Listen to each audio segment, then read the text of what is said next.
Assalamualaikum warahmatullahi wabarakatuh. Waalaikumsalam warahmatullahi wabarakatuh. Teman-teman, pada pagi hari ini kita akan mengklarifikasi bahwa pada beberapa waktu yang lalu Mbak Genil membantu sosok masyarakat yang tanpa pamrih, tanpa bayaran speser pun dalam hal permasalahan pembelian tanah.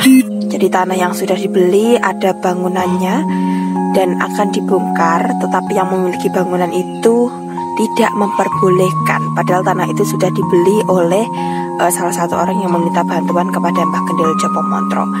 Berbagai permasalahan yang menimpa, kemudian berbagai waktu yang harus ditempuh dalam keberhasilan permasalahan ini, hingga hampir saja melibatkan pihak kepolisian, akhirnya bisa diselesaikan dengan kekeluargaan secara baik-baik, dan pada hari ini pembongkaran akan dilakukan. Gimana Mbah ini, Mbah, tanggapan panjenengan? Assalamualaikum warahmatullahi wabarakatuh. Alhamdulillah wal syukurillah. Allahumma sholli ala sayyidina Muhammad wa ala ali sayyidina Muhammad. Teman-teman saya hormati, pada pagi hari ini adalah hari penyelesaian tentang perkara atau konflik di antara penjual tanah dan pembeli tanah. Tempo dulu tanah ini sudah dibeli dengan pelunasan yang berkwitansi, bahkan sudah masuk agenda sertifikat. Namun tanah ini diduduki bangunan yang mana yang punya kelihatannya tidak boleh dibongkar. Dengan peradaban itu maka kami turun tangan. Kita membina yang benar, betapa susah kita mengeluarkan uang. Kemudian ada bangunan tidak boleh dibongkar, dengan kata lain boleh dibongkar apabila yang punya rumah itu mati. Padahal mati itu tentang kuasa Tuhan. Sehingga kita kalau membeli tanah harus benar-benar dipertanyakan di desa, kemudian dimusyawarahkan dengan baik, jangan sampai di kemudian hari menjadikan masalah yang besar. Pada dasarnya dulu saya memerintahkan agar mendatangi yang punya rumah. Terjadilah konflik pertengkaran yang hebat. Ramai sekali pemirsa. Akhirnya mental permasalahan ini. Kemudian kami turun tangan, kami masuk ke lembaga desa.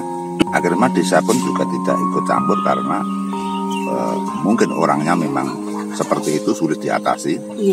Akhirnya kami diperintah untuk melimpahkan ke dinas kepolisian. Faktor lapor penyelesaian kepada hukum itu tidak semudah yang kita bayangkan. Kita akan ribet sendiri, maka kita memakai jalur yang pertama doa, yang kedua kita memakai jalur mediasi atau musyawarah. Kemudian saya mendatangi rumahnya anaknya, kemudian saya beri pemasukan, pengarahan dan sebagainya bahwa memang orang yang membeli tanah kemudian dia tidak rela untuk diberi bangunan, atau dapat dikatakan dia menguasai, atau dapat dikatakan mereka sulit untuk disuruh pergi apabila punya bangunan, itu dapat dikatakan pelimpahan penitipan pasal, yaitu penyerobotan tanah dan pasal penipuan. Kelihatannya mereka juga ketakutan karena saya berjalan pasti yang benar. Kalau yang saya bila salah, saya pasti tidak berani. Kalau yang namanya benar, ke ujung dunia pun akan saya layani. Saya pun mengatasi tidak hanya pakai lahir, juga pakai batin, asalkan itu benar. Bahkan sampai menemui presiden pun saya juga berani kalau benar. Karena kebenaran itu harus dikejar, harus ditegakkan. Kebenaran yang hakiki adalah milik Allah Subhanahu wa Ta'ala. Kita kalau tidak bisa membela yang benar, atau kita tidak mau membela yang benar, artinya kita bukan orang-orang yang patuh kepada Tuhan, kita bukan orang penghamba Tuhan, atau kita bukan orang-orang yang bertakwa. Karena bertakwa harus mau jihad, membela tentang kebenaran. Tidak mau membela kebenaran, membiarkan zoliman, artinya mereka-mereka bukan tergolong orang yang bertakwa. Perjuangan untuk membela yang benar itu memang tidak mudah. Namun apabila sungguh-sungguh dikerjakan, dilakukan dengan tulus ikhlas, insya Allah pasti selesai. Dengan ini kami menyatakan bahwa kasus-kasus yang sangat besar sekali, intrik-intrik yang sangat besar sekali, perdebatan, pertengkaran yang sangat dahsyat, akhirnya bisa diselesaikan dengan baik-baik secara musyawarah, secara mediasi. Juga kita panjatkan doa-doa kepada Allah Subhanahu wa taala. Alhamdulillah berhasil pemirsa. Sehingga perjalanan seperti ini kami sama sekali tidak mengharapkan imbalan sepeser pun, karena kami sengaja untuk membantu kepada teman-teman yang susah dan yang lemah. Yang penting saya harus membela yang benar. Yang kedua, saya ada waktu yang spesial karena kami tahu bahwa kesibukan kami memang sangat padat sekali. Iya. Seperti itu, Pak. Ya Mbah, terus ini setelah melalui permasalahan atau perdebatan yang cukup panjang, akhirnya si tuan rumah pun merasa bahwa dia memang salah. Akhirnya dia membiarkan rumahnya itu dibongkar. Apakah Mbah Kendil sudah yakin atau tidak memiliki rasa samar atau kecurigaan yang tersendiri, Mbak? Nanti ditakutkan ketika pembongkaran atau setelah pembongkaran dia mempermasalahkan itu lagi, gimana Mbak? Sebelum kita melangkah sudah memiliki senjata-senjata untuk menghancurkan lawan. Ya. Sehingga apabila yang punya rumah nanti akan mempermasalahkan atau dia berbalik lidah menjadi tidak boleh dibongkar, kami sudah mempersiapkan diri tentang badan-badan hukum dan sebagainya secara gratis. Sehingga kami berjuang kepada aparat itu juga sepertinya kita merelakan tentang jasa kita. Tapi kelihatannya dari tadi anaknya juga mendatangi dengan baik-baik. Kemudian anaknya juga mempersilahkan dengan baik-baik.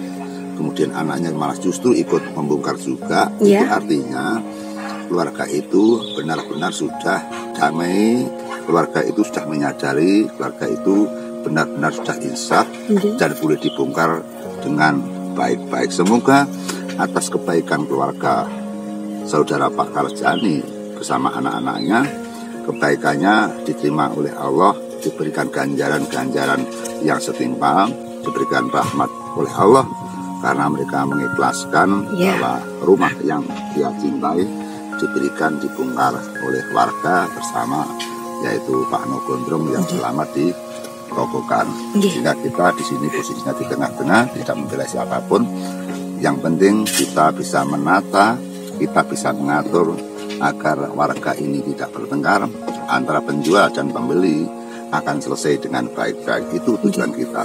Terus kenapa Mbah Kendil mau menyelakan waktu di tengah-tengah kesibukan Mbah Kendil yang cukup padat? Saya sudah mengamati itu beberapa kali Mbah. Bahkan kepentingan Mbah Kendil sendiri pun ketika Mbah Kendil sakit, Mbah Kendil tidak menghiraukannya dan memilih untuk membantu masyarakat. Kenapa Mbah? Padahal kan Mbah Kendil tidak mendapatkan apapun atau tidak mendapatkan imbalan, Mbah. Sulitnya orang hidup itu apa yang kita ucapkan kita jalani. Saya berkali-kali berkata, berdakwah selalu bilang kebaikan. Saya pernah mengucap mementingkan kepentingan umum, merendahkan kepentingan pribadi, sehingga kita ada waktunya tersendiri untuk mencari uang, dan ada waktunya sendiri untuk membantu orang.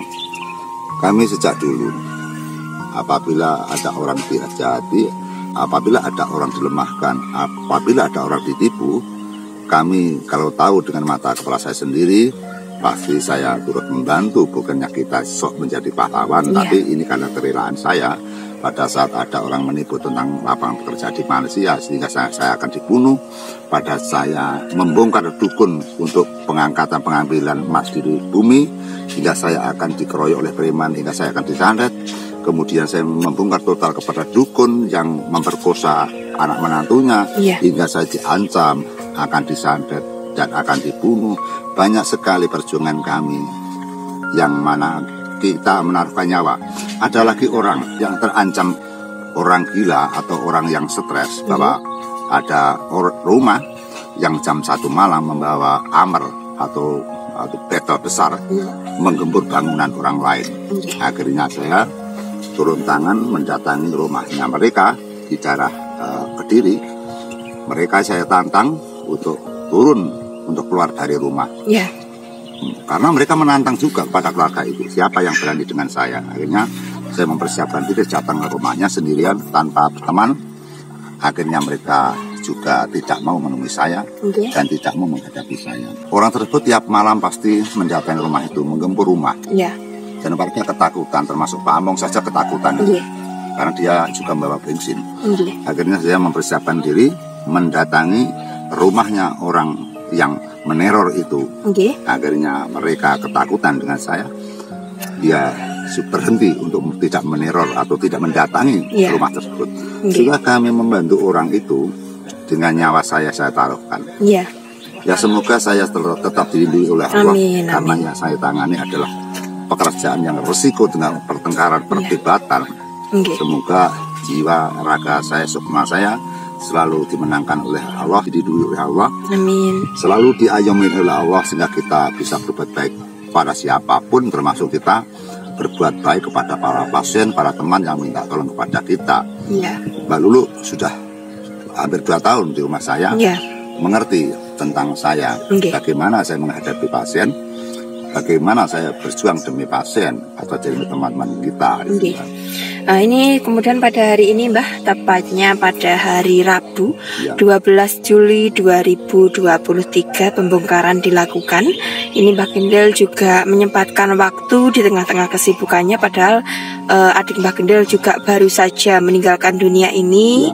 Mbah Gendel menyelahkan waktu untuk datang ke sini, Mbah. Kita mungkin bisa menuju ke tempat pembongkaran, Mbah. Kita bisa melihat-lihat. Ya, di sini tidak kita katakan kita menang. Saya tidak mengatakan kita menang. Kita bisa menyelesaikan masalah dengan baik. Ya, bagi teman-teman yang baru bergabung, jangan lupa subscribe, karena kita akan menyajikan video-video yang lebih menarik. Di samping video-video pribadi atau video-video vlog seperti ini, kami juga akan menyediakan video-video hiburan maupun ilmu pengetahuan Mbah Gendel yang akan kita bongkar bersama-sama. Untuk itu teman-teman, jangan lupa subscribe dan aktifkan tombol loncengnya supaya kalian tidak ketinggalan video-video terbaru dari kami. Jerih payah dan perjuangan yang dilakukan oleh Mbah Gendel Jopo Montro dan Pak No Gondrong sebagai pemilik tanah itu tidak main teman-teman. Selain memakan waktu yang lama, kita harus benar-benar menyalahkan waktu untuk upaya keberhasilan pembongkaran rumah ini. Dan ini adalah hari pertama dalam upaya pembongkaran rumah. Menurut informasi yang saya terima, rumah ini tidak akan dibongkar semuanya, hanya rumah yang menumpang tanah milik Pak No Gondrong. Jadi kurang lebih sekitar 1-2 meteran. Dan ini adalah Bapak Karjani sebagai pemilik rumah teman-teman. Beliau juga turut untuk menunggu atau melihat pembongkaran itu dilakukan. Ini membuktikan bahwa yang punya rumah sendiri sudah setuju rumah ini bisa dibongkar. Padahal sebelumnya beliau bersikeras bahwa rumah ini tidak bisa dibongkar, tapi karena berkat Allah Subhanahu wa Ta'ala kami bisa berhasil menyelesaikan permasalahan ini. Pembongkaran ini juga disaksikan oleh saudara kita, Bapak Alek Purnomo Sastro, juga menyaksikan agar selamat, tidak ada hal yang merugikan, misalkan tidak ada yang kena sengatan paku dan sebagainya. Kita mencari keselamatan, semoga Allah akan melindungi semua pekerja yang ada di sini. Kemudian yang punya rumah juga dilindungi sebagai hamba-hambanya yang baik. Kemudian setelah dibongkar juga tidak ada masalah apapun. Yang membongkar, yang dibongkar diselamatkan oleh Allah Subhanahu wa Ta'ala. Amin. Ini sepertinya insya Allah tidak terjadi masalah, Mbah, karena tadi saya ke sana, yang memiliki rumah juga ikut menyaksikan pembongkaran yang dilakukan. Ya, itu yang kita hendaki, karena kita menginginkan sesuatunya itu dengan baik-baik saja. Kita memang tidak suka bertengkar, kita tidak suka bermusuhan. Karena agama itu tidak untuk perdebatan, agama itu untuk diyakini dan diamalkan. Sehingga kita mengamalkan agama, artinya kita mengamalkan berbaik kepada siapapun, berbaik kepada hamba Allah siapapun. Maka dari itu kita sulit-sulitnya kalau kita bicara, kita lakukan. Apa yang kita sampaikan, itu yang kita jalankan, itu yang sulit, Mbak. Kita mudah berbicara, kadang-kadang kita tidak sesuai dengan perilaku kita. Jadi kita pernah meliput di video yang lain tentang hal ini yang akhirnya juga selesai juga.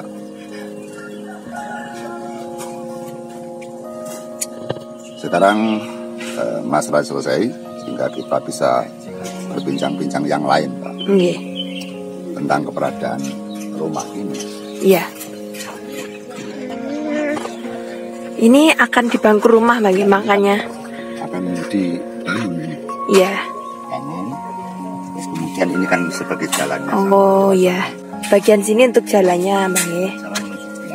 Oh iya.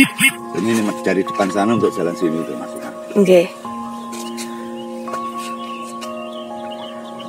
Ini Mbah Kendil, setahu saya bahkan sebelum tanah ini berhasil dibeli kan juga ada konflik-konflik tertentu dan Mbah Kendil juga yang ikut membantu menyelesaikannya, Mbak.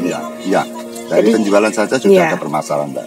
Sampai ke kantor desa, sampai di Babinsa juga. Tapi pemerintah juga selesai dengan baik-baik saja, tidak ada masalah. Yang penting kita itu berniat baik saja. Jadi inilah teman-teman kenapa kok yang membeli tanah menghendaki untuk pembongkaran rumah, karena di sini akan dibangun bangunan rumah juga, sehingga jika bangunannya dibangun di sini nanti akan kesulitan untuk akses jalan. Iya, jalannya ini. Iya. Ini kan bangunan. Iya. Bangunan ini jalan menuju ke belakang. Iya. Kalau ini tidak ada jalannya akan ke belakang susah. Ya, sehingga pembongkaran ini dilakukan nanti akan digunakan sebagai akses jalan untuk menuju ke bagian belakang.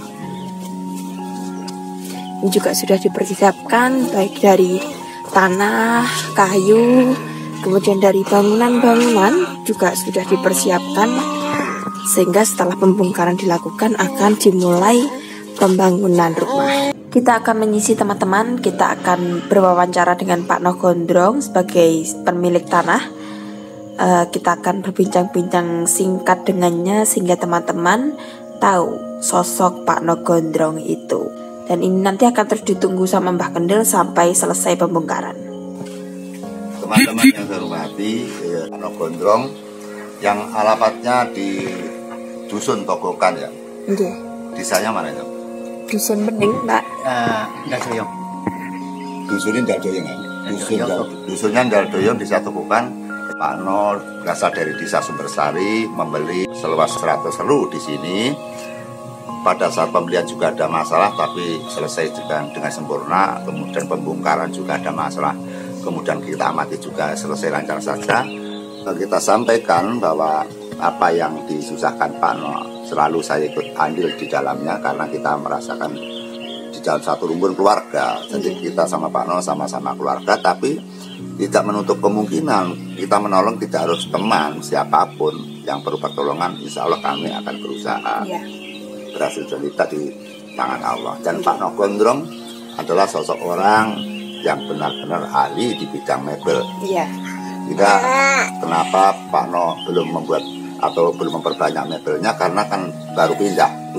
Karena saya doakan semoga segera nanti rumahnya selesai, terus cepat-cepat ini dibangkitkan tentang usahanya mebel ini. Bagi teman-teman yang dekat di wilayah Serengat, apabila hubungan sama kayu atau mebel, bisa datang ke itu rumahnya Pak Nogondrong. Rumahnya di sebelah barat kolam renang Triji. Ya, barat. Nanti tanya Pak Nogondrong mebel, sudah tahu semua Pak Nogondrong. Ya teman-teman, jadi inilah sedikit sekelumit wawancara kami, sehingga cukup sekian. Kita akan sambung lagi nanti. Wassalamualaikum warahmatullahi wabarakatuh.